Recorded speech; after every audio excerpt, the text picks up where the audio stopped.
Friends, good morning అందరికీ. ఈరోజు వచ్చేసి విక్టరీ వెంకటేష్ మనకు తెలిసిందే, చాలా ఫేమస్ అనమాట. ఈయన దగ్గుబాటి వెంకటేష్ అనమాట. ఈయన ఇంటి పేరు దగ్గుబాటి. ఈయన తెలిసిందే మనకి దగ్గుబాటి రామనాయుడు గారి అబ్బాయి. మనకు తెలిసిన రామనాయుడు స్టూడియోస్ చాలా ఫేమస్ హైదరాబాద్లో. రామోజీ కావచ్చు, రామనాయుడు స్టూడియోస్ కావచ్చు, అన్నపూర్ణ స్టూడియోస్ కావచ్చు, చాలా ఫేమస్ అనమాట. సో ఇందులో ఈయన ఒకడు. అండ్ మన నాగార్జున గారు కూడా ఈయన వియ్యం కూడా అవుతారు, ఎందుకంటే వాళ్ళ చెల్లిని అనుకుంటా ఇచ్చారు. తర్వాత కొన్ని రోజులు విడిపోయారు, అది పర్సనల్. అండ్ ఈరోజు ఆయన వచ్చి 64 నుండి 65లోకి వెళ్తున్నారనమాట.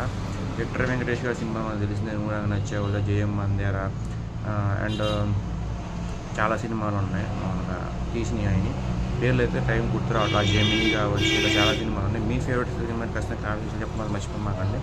నాకైతే మ్యాక్సిమం అన్ని ఫేవరెట్ సినిమాసే ఆయన. Thank you so much. Friends, good morning అందరికీ. ఈరోజు వచ్చేసి విక్టరీ వెంకటేష్ మనకు తెలిసిందే, చాలా ఫేమస్ అనమాట.